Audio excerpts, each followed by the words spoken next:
मक्कार कहीं का, मैंने तुझे काम करने भेजा था और तू यहाँ बैठा लकीरें खींच रहा है। सुखराम की कर्कश आवाज सुनाई पड़ी। सुखराम गोपाल को बुरी तरह पीट रहा था। वो रो रो कर कहे जा रहा था, बापू मत मारो मुझे, मैं अभी सारा काम करे डालता हूँ। उन दोनों के चिल्लाने की आवाज सुन मास्टर दीनानाथ झल्लाते हुए उठ बैठे। ये रोज रोज का तमाशा था। सुखराम उनकी प्राइमरी पाठशाला में पिछले 20 वर्षों से झाड़ू लगा रहा था। पिछले 2 वर्षों से वह बीमार रहने लगा था, इसलिए अपने बेटे गोपाल को काम पर भेजने लगा था। किंतु गोपाल बहुत मक्कार था। झाड़ू लगाने के बजाय इधर उधर बैठा रहता, इसलिए सुखराम अक्सर उसकी पिटाई कर देता था। मास्टर दीनानाथ का क्वार्टर पाठशाला के भीतर ही था, इसलिए बाप बेटों के चीखने चिल्लाने की आवाजें उनके कानों तक पहुंच जाती थी। इससे उन्हें बहुत उलझन होती थी। धीरे धीरे वे भी गोपाल से चिढ़ने लगे थे। पिछले महीने की बात है, वे कक्षा 4 में गणित पढ़ा रहे थे। तभी उन्हें लगा कि खिड़की के पीछे कोई खड़ा है। उन्होंने कड़कते हुए पूछा, कौन है वहाँ? ये सुनते ही खिड़की के पीछे खड़ी आकृति भागी। उन्होंने कक्षा के बच्चों से चिल्लाते हुए कहा, पकड़ो उसे, भागने न पाए। कई लड़के एक साथ दौड़ पड़े। थोड़ी ही देर में वे गोपाल को घसीटते हुए ले आए। लगता था कि वह गिर पड़ा था, क्योंकि उसकी कुहनियां छिल गई थीं और उनसे हल्का हल्का खून बह रहा था। उसे देखते ही मास्टर दीनानाथ ने डपटते हुए पूछा, खिड़की के पीछे क्या कर रहा था? गोपाल ने कोई उत्तर नहीं दिया। उसका मौन देख मास्टर दीनानाथ का पारा चढ़ गया। उन्होंने चिल्लाते हुए कहा, जल्दी बता, वहाँ क्या कर रहा था, वरना हाथ पैर तोड़ दूंगा। कुछ नहीं कर रहा था, गोपाल ने सहमते हुए मुंह खोला। कुछ नहीं के बच्चे, मैं जानता हूँ चोरी करने के लिए बच्चों का सामान ताक रहा होगा। मास्टर दीनानाथ फट पड़े।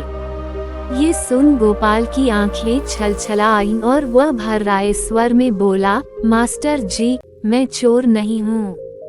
चोर नहीं है तो वहाँ क्या कर रहा था? मास्टर दीनानाथ ने जोर से डपटा। गोपाल ने अपनी बड़ी बड़ी आँखों को उठाकर उनकी ओर देखा। उनमें अजीब से भाव समाये हुए थे। उसके होंठ भी थरथरा रहे थे। ऐसा लगता था कि वह कुछ कहना चाह रहा है, किंतु कुछ कहने के बजाय अचानक उसने जोर का झटका दिया और अपने को छुड़ा कर वहां से भाग लिया। कई बच्चे उसके पीछे दौड़े, लेकिन उसे पकड़ नहीं पाए। मास्टर दीनानाथ का मन खिन्न हो गया था। उस दिन वे ठीक से पढ़ा नहीं पाए। इसके बाद उन्होंने कई बार गोपाल को खिड़की के पीछे खड़ा देखा। उसे पकड़ने के लिए उन्होंने कई बार बच्चों को दौड़ाया, लेकिन हमेशा असफलता हाथ लगती। इससे उनकी खींच बढ़ती ही जा रही थी। परेशान होकर 3 दिन पहले उन्होंने सुखराम से कहा, छुट्टी के बाद वह गोपाल को उनके पास लेकर आए, वरना वे उसे स्कूल में काम नहीं करने देंगे। आशंकित सुखराम स्कूल के बाद गोपाल को घसीटते हुए उनके पास ले आया।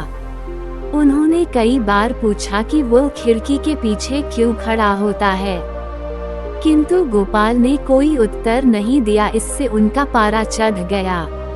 उन्होंने उसे झन्नाटेदार झापड़ जड़ते हुए धमकी दी, अगर आज के बाद कक्षा के आसपास भी दिखाई पड़े तो तुम बाप बेटे स्कूल में काम नहीं करने पाओगे।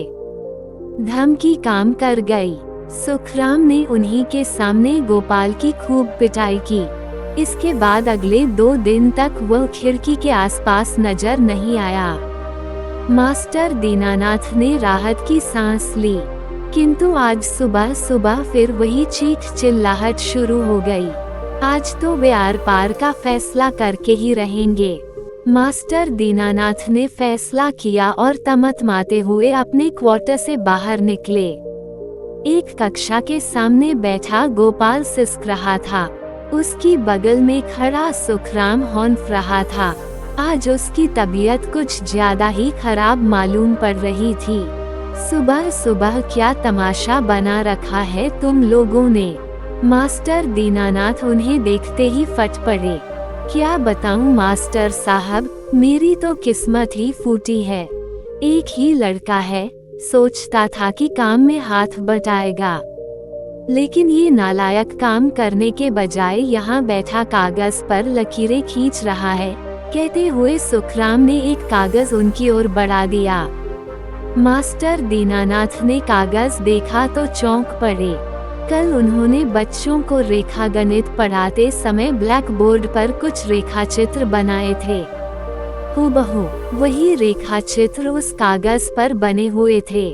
किसने बनाया है इन्हें? मास्टर दीनानाथ ने अपनी आंखों पर चढ़े चश्मे को ठीक करते हुए पूछा। गोपाल ने कोई उत्तर नहीं दिया तो सुखराम ने डपटा, अबे चुप क्यों है? बताता क्यों नहीं कि ये फालतू का काम तूने किया है? ये गोपाल ने बनाया है। मास्टर दीनानाथ बुरी तरह चौंक पड़े। हाँ मास्टर साहब, झाड़ लगाने के बजाय ये यहाँ बैठा समय बर्बाद कर रहा था। इसे माफ कर दीजिए, मैं अभी फटाफट पूरे स्कूल की सफाई करवाए दे रहा हूँ। सुखराम हाथ जोड़ते हुए बोला। उसके मन में काम छूट जाने का भय समा गया था। बता मास्टर दीनानाथ की समझ में आने लगी थी। उन्होंने गंभीर स्वर में कहा, सुखराम, ये फालतू का काम नहीं है। ये तो वो काम है जो कक्षा के ज्यादातर बच्चे नहीं कर पाते हैं। तुम्हारे बेटे ने तो कमाल कर दिया है, लेकिन समझ में नहीं आता कि इसने किया कैसे। सुखराम की समझ में नहीं आया कि हमेशा डांटने फटकारने वाले मास्टर जी इतने शांत कैसे हो गए हैं। वो बस आंखें फाड़ी उनके चेहरे की ओर देखता रहा।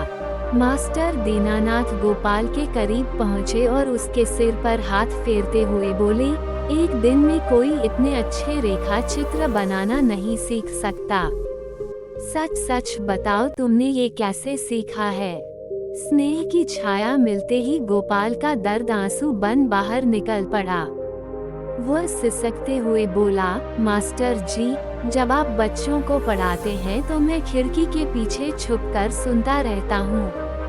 उसी से थोड़ा बहुत लिखना पढ़ना सीख गया हूँ। मास्टर दीनानाथ को लगा जैसे वे आसमान से गिर पड़े हों। गोपाल आज तक एकलव्य की तरह विद्या की साधना करता रहा और वे द्रोणाचार्य की तरह उसे दंडित करते रहे, उसे अपमानित करते रहे। कितना महान है वो और कितने छोटे हैं वे।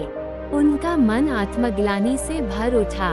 उन्होंने गंभीर स्वर में कहा, बेटा, तुमने आज तक मुझे बताया क्यों?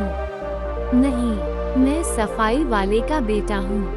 डरता था कि आप कहीं डांट न दे, गोपाल ने हिचकी भर उनके चेहरे की ओर देखते हुए बताया। मास्टर दीनानाथ के अंदर इतना साहस न था कि वे गोपाल की आंखों की ओर देख सकें। उन्होंने सुखराम की ओर मुड़ते हुए पूछा, तुमने आज तक अपने बेटे को पढ़ने के लिए क्यों नहीं भेजा? पढ़ लिख कर क्या करेगा? सफाई वाले का बेटा है, बड़ा होकर झाड़ ही लगाना है। अगर थोड़ी बहुत कलम पकड़ना सीख गया तो फिर ढंग से झाड़ू नहीं पकड़ पाएगा। सुखराम ने सांस भरते हुए कहा। मास्टर दीनानाथ ने चंद क्षणों तक उसके चेहरे की ओर देखा, फिर बोले, तुमने बहुत बड़ी गलती की है। आज जमाना बदल गया है। कोई जरूरी नहीं कि सफाई वाले का बेटा सफाई वाला ही बने। वो अफसर भी बन सकता है। उसे स्कूल न भेजकर तुमने गलती की है, और उससे भी बड़ी गलती मैंने उसका अपमान करके की है। हम दोनों को अपनी गलती सुधारनी होगी। इसका एक ही उपाय है कि गोपाल को लिखा पढ़ा कर बड़ा आदमी बनाया जाए। मास्टर जी, आप कहीं मजाक तो नहीं कर रहे? सुखराम की आंखें आश्चर्य से फैल गईं। उसे अपने कानों पर विश्वास नहीं हो रहा था। सुखराम, तुम्हारा बेटा अपमानित होकर भी अपनी साधना करता रहा है। वो एकलव्य की तरह महान है, लेकिन मैं द्रोणाचार्य की तरह उंगली काटकर उसकी साधना भंग नहीं करना चाहता। सच है, जाको राखे साइया, मार सके ना कोया।